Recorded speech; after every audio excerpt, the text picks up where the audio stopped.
Well, hello and welcome to the broadcast to my many unfanned fans. Let's just say that as a person who's spent, now aged almost 63, I spent a bit of time on the golf course over these years. What could I learn from the years spent trying to, instead of messing about in boats on the sea or in a loch, yachting, spending time pushing about on a golf course as a person who's done that for quite a few years. What could I learn looking back on some years on a golf course? I think,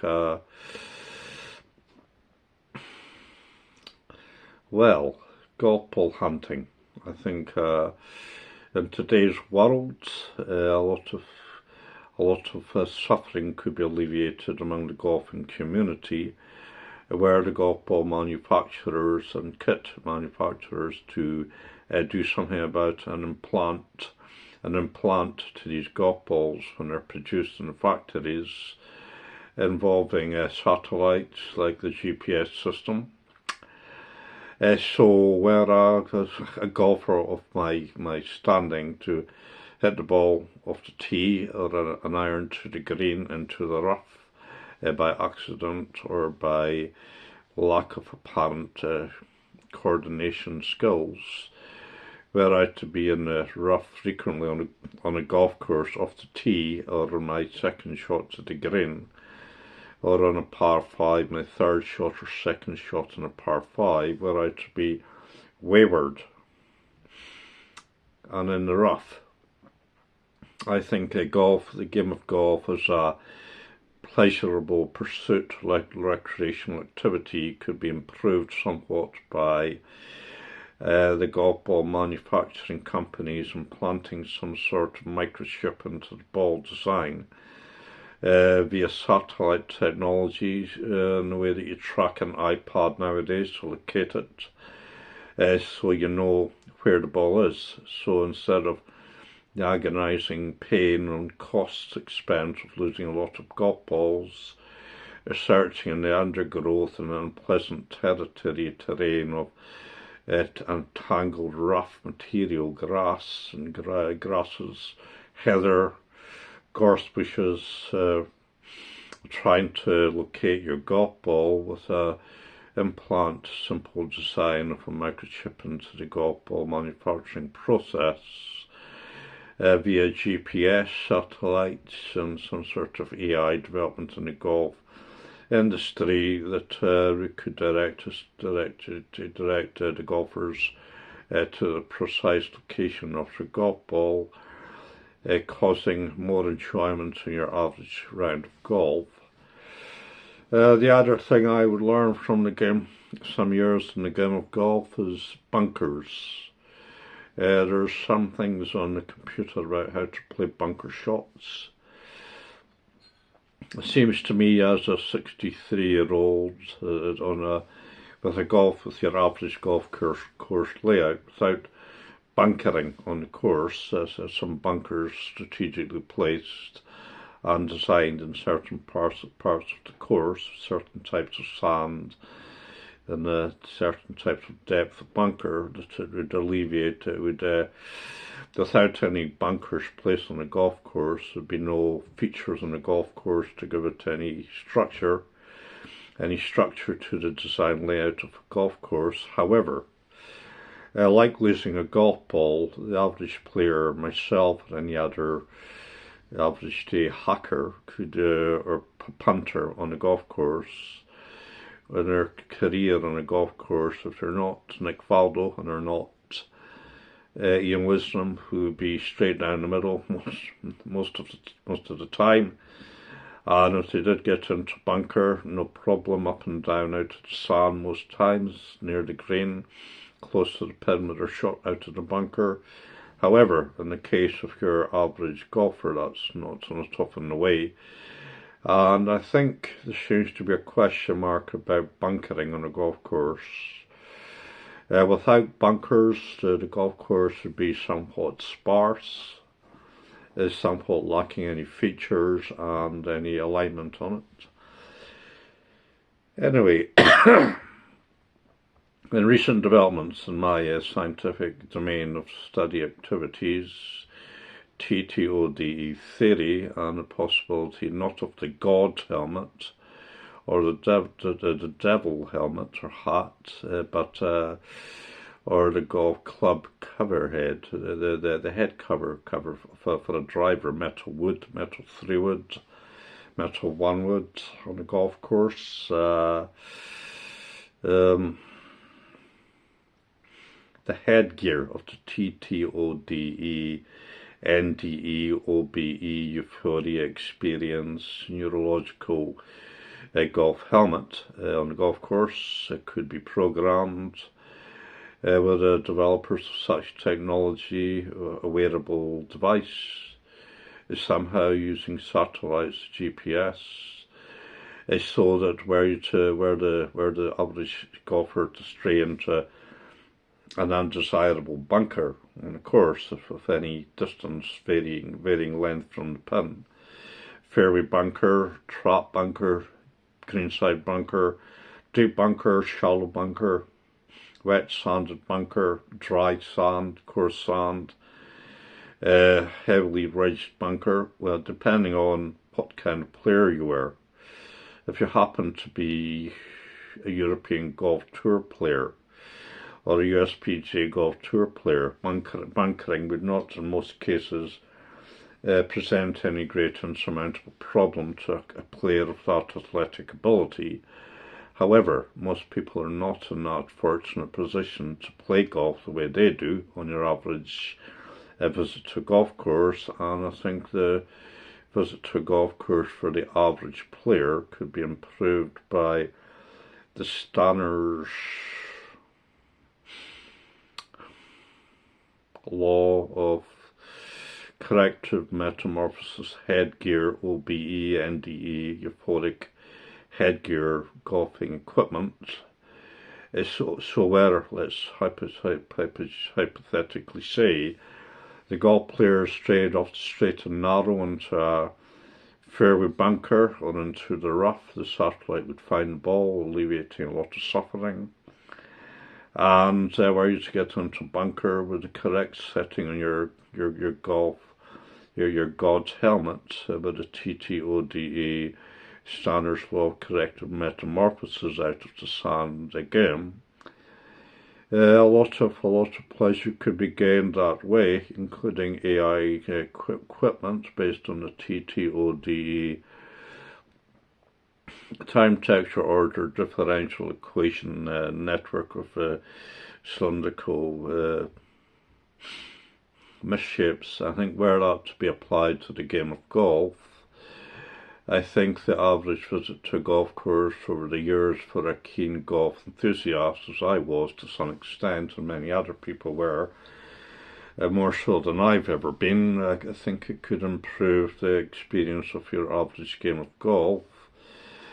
And then a side issue with the TTODE theory seems to be now gone from a theory to experimentally verified by humans fact.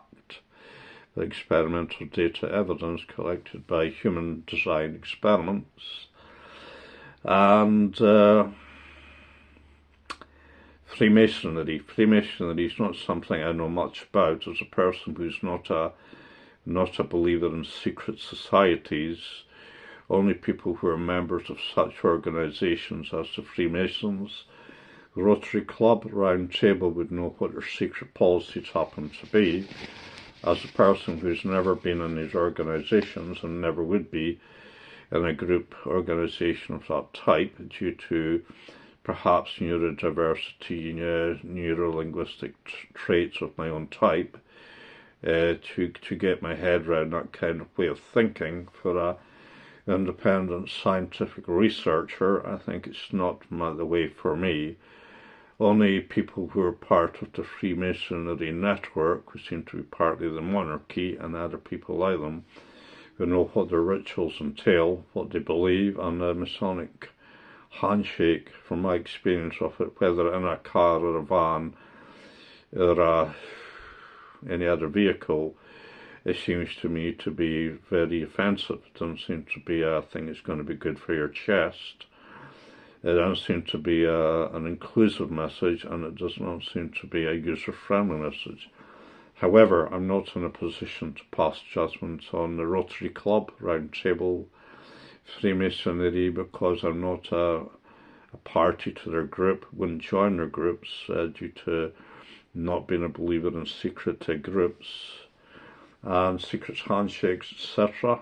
However, it seems to be more a commercial shopkeeper's business, transaction deal to arrangement of commercial deals and transactions. The PE department, the football club, shinty club, and the hurley club, the golf club, tennis club, canoeing club seems to be more their domain. The dancing nightclub spots, the 19th-hole watering clubs. However, I think science has moved forward.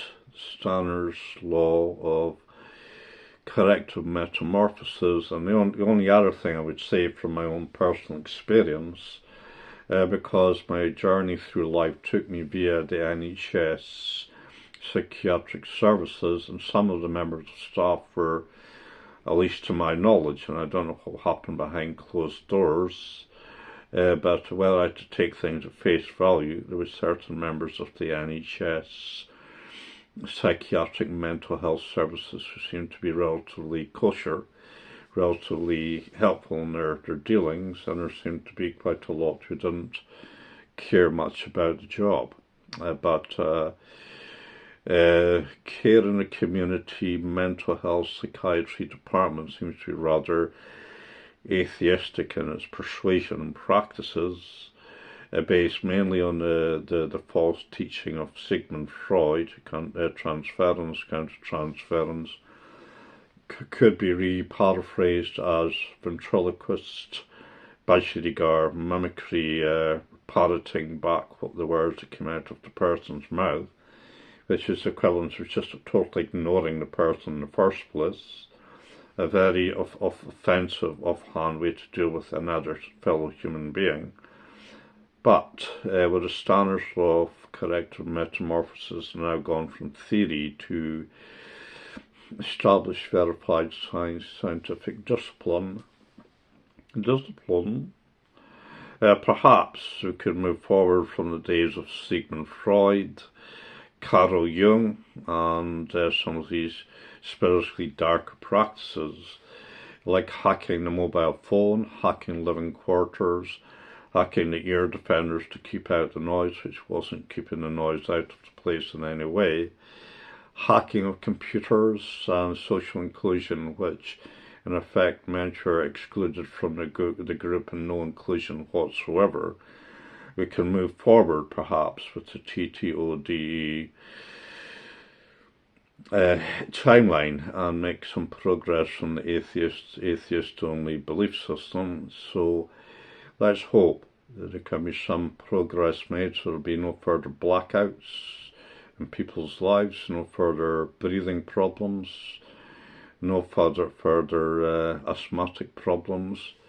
And now the TTOD theory, the Stannard's law of corrective metamorphosis, seems to be largely biological in nature, although I've never studied biology, probably couldn't study it, and if I tried to study biology at a guess I wouldn't understand it. However, the Stannard's law of corrective metamorphosis, it seems to be a Charles Darwin biology, Francis Crick, a James Watson biology storyline, and as a person who liked Inverview Gardens or the Nitton Highland area, well, if Inverview Gardens and the Gulf Stream and the plants and the flowers are a biology department activity and domain, well, the Stannard's law of corrective metamorphosis is not all naff. It's not all a bad news story. And as a person who's never studied any biology, never studied any theoretical physics mathematically, possibly couldn't pass a higher maths exam, and hasn't studied TV broadcasting networking, couldn't dance, couldn't get a wife, couldn't get a partner, haven't reproduced, so it would seem, and who has inquired about in vitro game 2 genesis to reproduce and continue the Stanner's line when I'm gone. There seems to be progress made in the atheist-only, all-atheist game front. And as a person who had experiences that could be likened to an NDE, OBE, where people who had an NDE, OBE experience on a lot of occasions when they were brought back to life with resuscitation techniques, which are now widely available to people by the medical professions. A lot of the NDE survivors, OBE, out-of-the-body experience, near-death experience people who believed in a good world and not a bad world, give a very euphoric, positive account of their NDE experience, and if that can be replicated in labs, as it can, there was a scientific proof of principle for that to be turned into technologies now, with the TTODE Stanner's time texture order differential equations, so it's not a negative story. And with a golfing headgear of that type, the god's helmet on the golf course out of the sand-lined, match-maligned bunker quest on the links golf layout. Yes, a euphoric sand shot, explosion, bunker shot out of sand to a few feet from the pin on the 5th hole would be with the god's helmet, the headgear, the NDE, OBE euphoric technology to make it a more blessed up and out and airlifted experience. Well, I wouldn't say no to technology like that myself. If I could have a blessed bunker shot with some headgear of that type, a TTODE headgear, NDE, OBE headgear, golfing headgear on a satellite microchip in the golf ball to locate my ball in the rough, it would make my visit to a golf course a much more enjoyable experience, and that would be from, as a person who's now about 63. I spent a bit of time trying to figure out the game of golf. That's the lessons I would learn, and from Hutchison, if that's his name, the guy. Greens, I think the book is perhaps called Greens and Greenkeeping by someone Hutchison, perhaps. The bit of the text that I'm referring to are going to try to partly misquote quote. Not as badly misquoted as most people's misquotes happen to have been intentionally misleading quotes.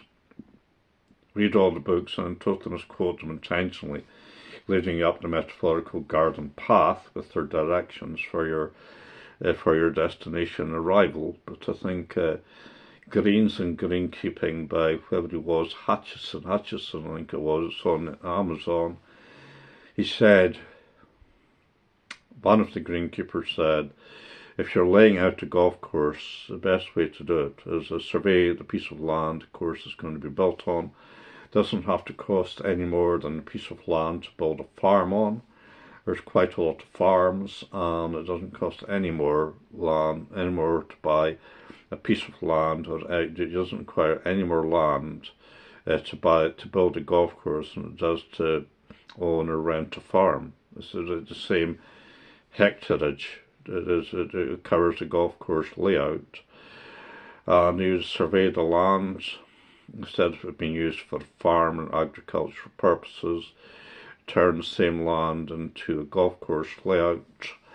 And according to Hutchison, Greens and Greenkeeping, survey the land, go out with one club, two clubs, bag balls, have a look around the area, what would make a good shot, try hitting some shots to the unbelievably unimaginary golf green, and try to lay the course out that way.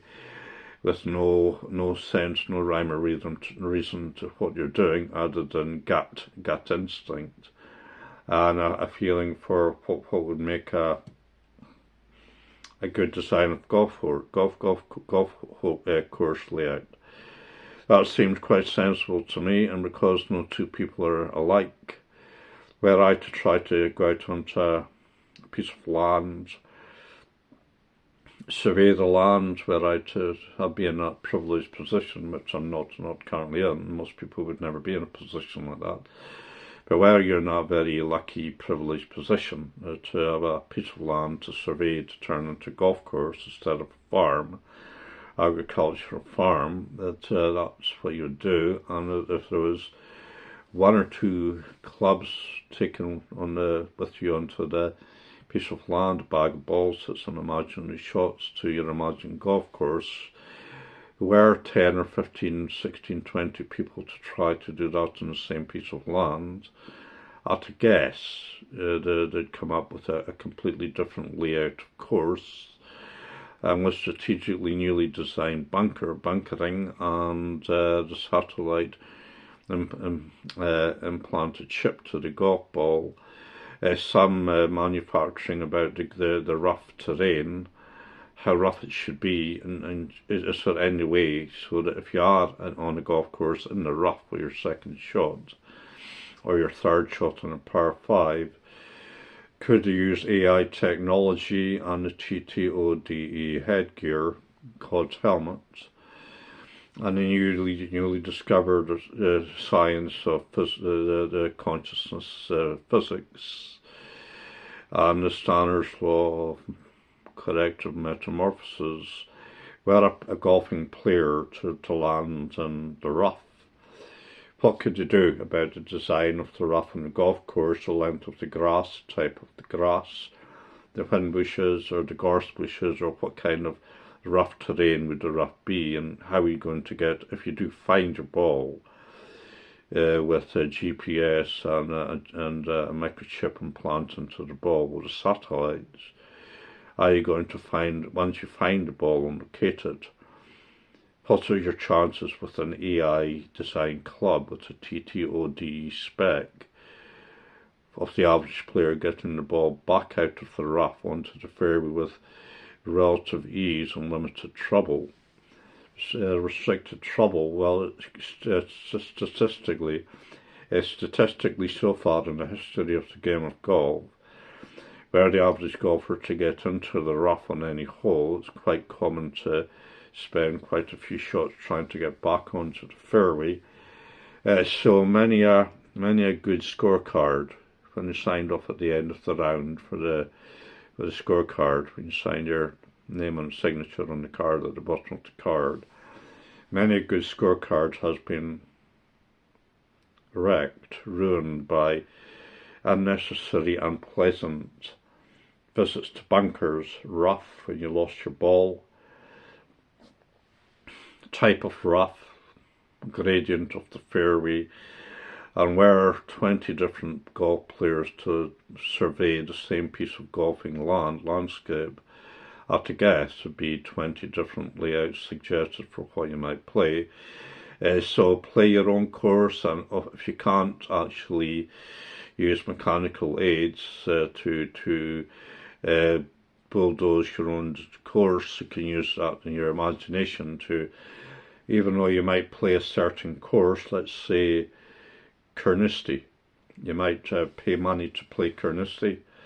Carnoustie is already laid out as a course, and if you went to the Carnoustie course to play it, as I did via bus journey as a youngster, you could always imagine you're playing on another course in your mind, and you could play your own game.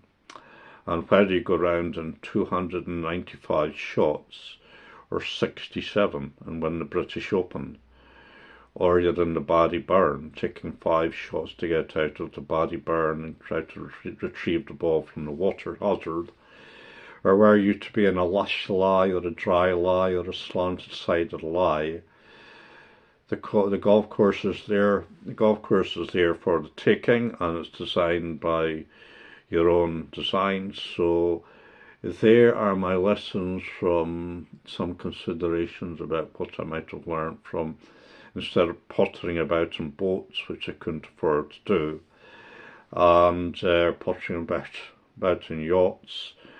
I have played a bit of golf due to the generosity of my relatives mainly, and some other kind humans, but I haven't played a huge amount of golf.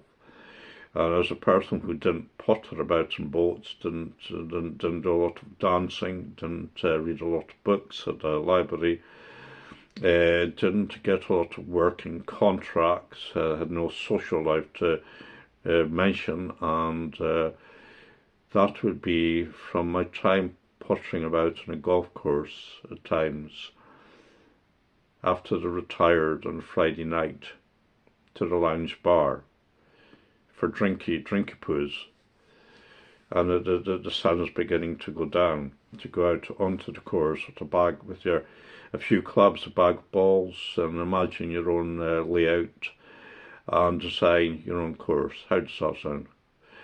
Well, that's my font of wisdom, oracle of all knowledge for today, and there does seem to be some progress made, so thank you for watching that, and who knows. Live Golf Tour, LIV Golf Tour, might listen to that.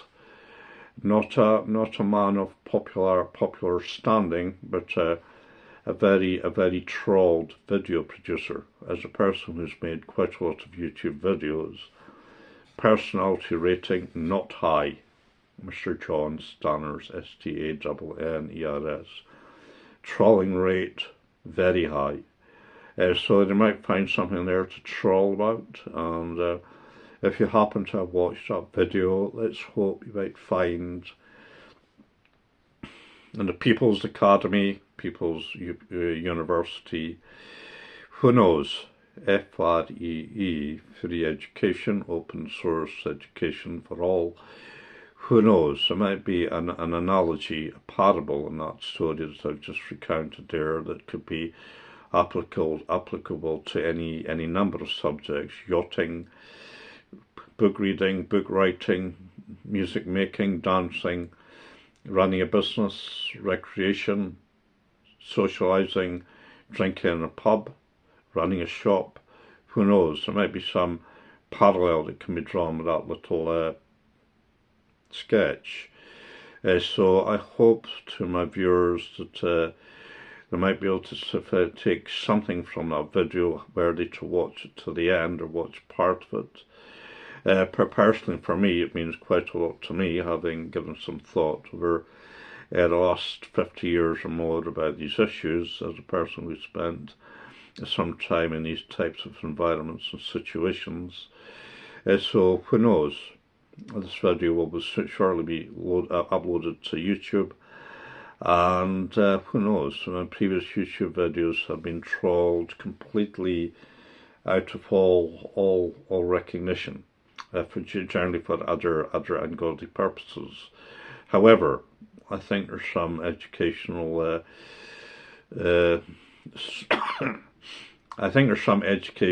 material in that little talk, parabolic, metaphoric, symbolic storylines. So I hope for anyone who happens to watch this video, if they do at all watch this video, that they might find something of some use to them in their lives or lives of the people they know. And if it isn't of any use to them at this stage in 2026, end of April going into the start of May, and who knows, 10 years from now, they might be able to view this video in a slightly different perspective. So where you try to watch any of that video, I hope you have a good week, and I personally got something out of the video. I'll now try to upload it to YouTube, and thank you to my viewers. I'm trying to get a People's Academy, People's University free education of some kind. It has been trawled rather far and widely so far, my YouTube broadcasts, so who knows, it might be trawled to the hilt by someone on this occasion. That's 29 minutes, 52 seconds. Have a good week, and I value your time watching these videos, and I hope you use the content of the free education in a way that's going to edify people's life and bring healing to communities and healing to your own life, healing to my life, the members of my family's lives, my neighbours, and the lives of the people that I've met over the past 55 years. So stay blessed. Thank you.